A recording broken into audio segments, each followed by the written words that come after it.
सिकंदर अब दिन बदन पागलपन की तरफ जा रहा है। उसका गुस्सा, उसका खौफ, सब कुछ खत्म हो चुका था। अलीज़े पर गुस्सा निकलना शुरू हो गया था। दफ्तर में अलीज़े की मौजूदगी अब उसकी ज़रूरत बन गई है। उसने जिधर देखा, उसे सिर्फ अनुष्का नजर आई। वो अपना साया देख सकती थी। अलीज़े उसे हर रोज़ देखता था।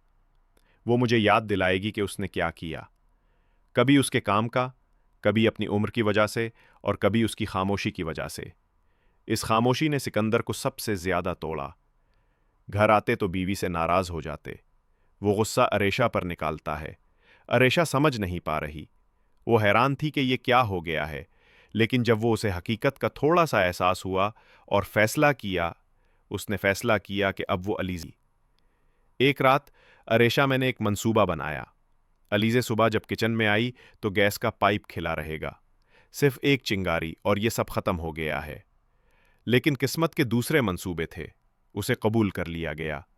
अगली सुबह जब अलीज़े किचन में थी, उसने एक अजीब सी बू महसूस की। मैंने फौरन गैस चेक की तो पाइप खिला पाया। वो समझ गया कि यह कोई हादसा नहीं था, किसी की साजिश का, और हमजा को सब कुछ बता दिया। उसने मुझे बताया। हमजा पहले तो खामोश रहा, फिर बोला, क्या आपको यकीन है कि किसी ने जानबूझकर ऐसा किया है? ये किया। अलीज़े की आंखों से खौफ और दर्द छिलक रहे थे। लेकिन आर्मीन हमेशा की तरह दोबारा अलीज़ी को इल्ज़ाम देता है। वो मुझ पर इल्ज़ाम लगाने लगी। ये सब तुम्हारा है। चाल ये है एलिज़ा, आप चाहते हैं कि घर में हर कोई ऐसा करे, लोग सिकंदर से नफरत करें। हमजा ने कुछ किया। उसने ये नहीं कहा, लेकिन वो अंदर से टूट गया था। वो सोचने लगा कि शायद उसने अलीज़ी के साथ जिनसी ताल्लुक कायम किया है। उसने सख्त पाबंदियां लगाई हैं। उसने तमाम हदें पार कर दी। उसने अपने गंडे भेजे, बुलाया और कहा कि इस बार इसे नहीं बख्शा जाना चाहिए। दफ्तर से निकलते ही उसे उठा लें। रात थी। अलीज़े ऑफिस से निकल रही थी जब अचानक एक सियाहकार उसके सामने आकर रुकी। कुछ नकाबपोश आदमी नीचे उतरे और जबरदस्ती उसे जगाया। बजे हमजा को घर पहुंचने पर खबर मिली। वो चूक गई। उसने पुलिस को इत्तला दी, रजिस्टर किया और कहा कि मैं खुद उसके पास जाऊंगा, तलाश करें। मकाम का पता लगाया गया। एक लावारिस गोदाम। हमजा पुलिस के साथ पहुंच गया। अंदर जा रहे हैं। उसने अलीज़ी और सिकंदर को बंधे हुए देखा। गंडों से सख्ती से पूछताछ की गई। गंडों में से एक ने डरते डरते कहा, यह सब हमने किया, मैंने सिकंदर साहब के कहने पर किया। हमजा गुस्से से कांप गया।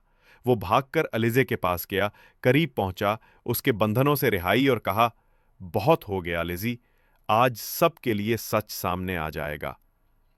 घर पहुंचने के बाद अलीज़े जिस वीडियो में सिकंदर चल रहा वो सब के सामने चलाई गई। उसने अपने जुर्म का इकरार निशान खत्म हुआ तो पूरे घर में खामोशी छा गई। उसके चेहरे से रंग उड़ गया। सिकंदर को पुलिस ने गिरफ्तार कर लिया। अलीज़े के आंसू अब थम गए। ये थे अरमीन। उसके पास आई। उसने कहा, बेटा मुझे माफ कर दो।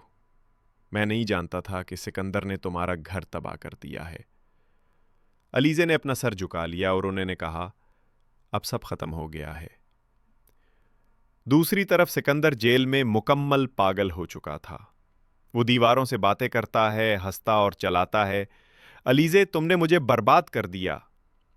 अरीशा उससे मिलने आए और ठंडी आवाज में कहा, अब हमारे दरमियान कुछ नहीं बचा।